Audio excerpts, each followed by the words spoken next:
Hey, what's up, good life? Thanks for joining me for today's 128 moment. Today I want to talk to you about rest. Sleep is essential, but I also find it to be elusive. Most of us need at least 7 hours of sleep per night to properly function, but I'm afraid most of us are failing miserably on that one. According to the National Sleep Foundation, only half of all Americans say they actually get a good night's sleep on a typical weeknight. Only half.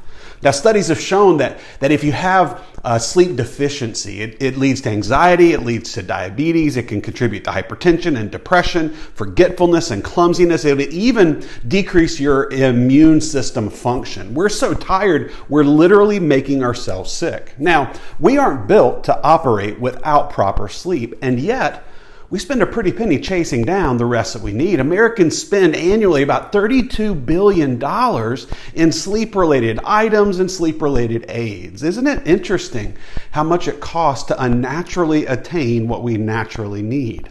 Rest is a biological necessity, but it's also a biological weakness. For all the work that an animal would put into staying alive, gathering food, securing shelter, reproduction, etc., it pauses all of its progress for the day for several hours each day in order to sleep. Not only does it fail to achieve anything life-sustaining during that time other than rest, it also exposes itself to attack.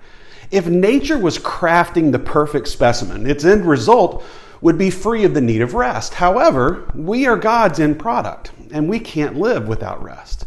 When we run out of gas, when we reach the end of our tank, we find ourselves overly tired. We also find ourselves not just overly tired, we find ourselves utterly stupid. Our verbal filters, they fail us, and we make poor decisions, and we eventually crash and burn. As bad as those outcomes can be, the effects of exhaustion actually run far deeper. The less we rest, the more our problems seem to grow. And as our problems get bigger, our view of God gets smaller. We will never live rightly if we don't see God clearly. And there's nothing like exhaustion to distort our vision. Why would God create a being that has this blessing of bearing his image and yet this burden of being reliant on rest? I believe we require rest to remind us that we require God. If we could function strictly according to our own efforts, we would quickly believe that we're self-sufficient with little or no need for God. But every 24 hours, our bodies vividly remind us that there's a God and we're not him. We must shut down for a time or our bodies are going to shut down for good. Once a day, we must cease all of our striving, all of our effort, and we have to remember that we need God to give us rest.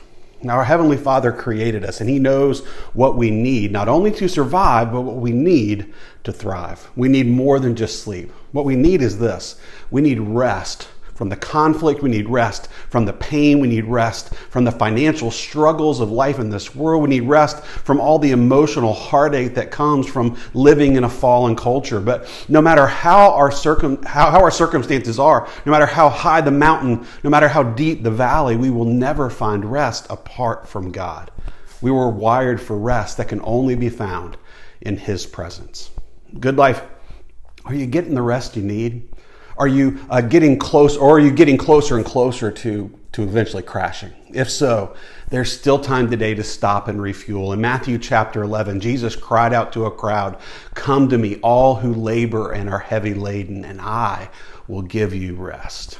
The rest we need for life is only found in the one who laid down his life. So today, come to Jesus in his word. Come to Jesus in prayer. Come to Jesus by making a priority of spending time with people who draw you closer to him. Take time today to be still. Stop long enough to remember your need for Jesus and stay long enough to celebrate the rest that you can find in him. Hopefully that encourages you today. Hopefully you'll be able to join us on Sunday at 10 o'clock as we start a brand new series in the book of Isaiah, diving into a book of Old Testament prophecy to unpack what it means for the gospel to be foretold. We'll be there at 10 o'clock, and until then, hey, let's be a people who will love enough.